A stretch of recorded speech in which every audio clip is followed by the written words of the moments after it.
Classroom जा लो, उसके बाद में वापस टेबल पे बैठ जाओ और उस समय अपने आराध्यता देव जो भी है, आप जिसको भी मानते हो उनको याद करो, माता पिता को याद करो, अपनी तैयारी के दिन याद करो, अपनी मेहनत की उसको याद करो। फिर ओएमआर शीट आएगी, उसको बड़े शांत चित्त से भर लो। कई बार हम ओएमआर शीट भरने में गलती कर देते हैं। वो पूरी फॉर्मेलिटीज़ जो है ओएमआर शीट में रोल नंबर वगैरह सारी चीज़ें एक एक देख के अच्छे से भर लो, फिर पेपर दे देंगे। और पेपर देने के बाद में फिर आप अपना काम शुरू कर दो, इधर उधर देखने की ज़रूरत नहीं है। और परीक्षक से लड़ना झगड़ना विक्षक से नहीं करना, क्योंकि इससे आपका ही दिमाग ख़राब होगा। ठीक है।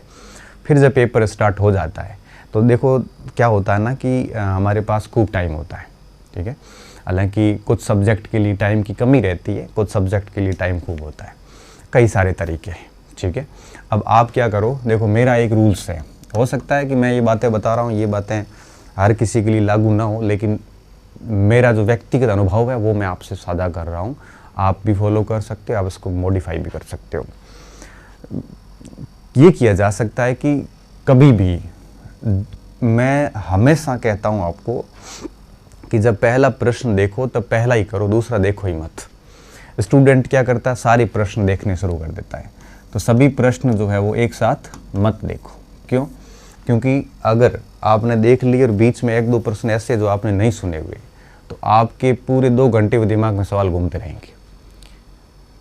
मैं जब भी पेपर करने जाता था तो सबसे पहले क्या करता था, पहला प्रश्न देखा, पहले प्रश्न देखता था, दूसरा करता भी नहीं था, देखता भी नहीं था दूसरे में क्या है। पहले पर पूरा टाइम दिया, उसको कर लिया, आ रहा था नहीं आ रहा था देख लिया। मान लो कि चारों विकल्प नहीं आ रहे थे।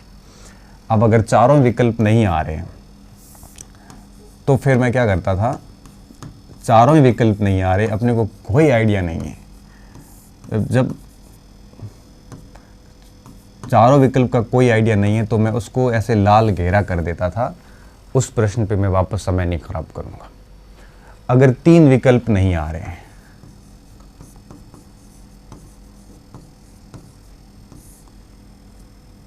अगर 3 विकल्प नहीं आ रहे थे तो भी मैं उसको घेरा कर देता हूं, क्यों? मुझे पता है कि गलत होने के चांसेस बहुत अधिक रहते हैं। बस ये 2 ही छोड़ता हूं। अगर चारों विकल्प नहीं आ रहे हैं, अगर तीनों विकल्प नहीं आ रहे, भले 100 में से 30 छूटे तो छोड़ दूंगा। क्यों? क्योंकि फिर उसका मतलब पेपर बहुत टफ है। अच्छा, अब 2 स्थितियां और रहती है। अगर 2 विकल्प आपको बैठ रहे हैं तो मैं डेफिनेटली करता हूं, और बाकी तो खैर करना ही है। 1 विकल्प वाला और 2 विकल्प, ये 2 प्रश्न तो मैं डेफिनेटली करता हूं। और 3 और 4 विकल्प नहीं आ रहे हैं वो मैं छोड़ देता हूं, क्योंकि यहाँ असभ्य तुक्का लगाना घातक हो सकता है। अब 1 या 2 विकल्प में अगर 150 के 150 प्रश्न ऐसे हैं जिसमें या तो मुझे कन्फर्म आ रहे हैं या 2 में मैं कन्फ्यूज़न में हूँ, मैं सारे कर लेता हूँ।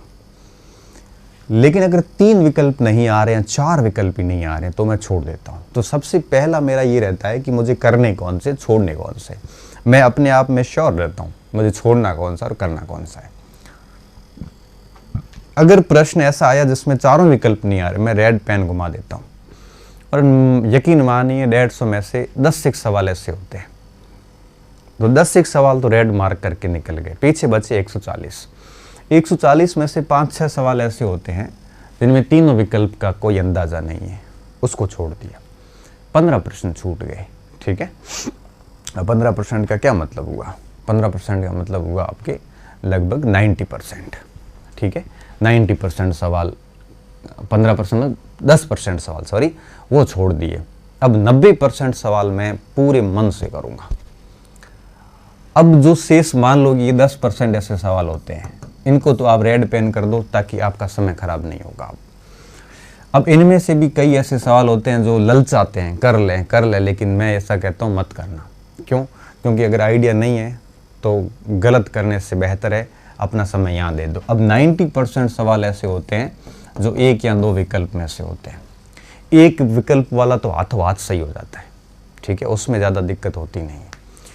अब 2 विकल्प वाले हमें थोड़ा सा समय मांगते हैं, तो अक्सर मेरा ये रहता था कि मैं 1, 2, 3, 4 ऐसे करते करते 150 सवाल तक मैं आता हूँ।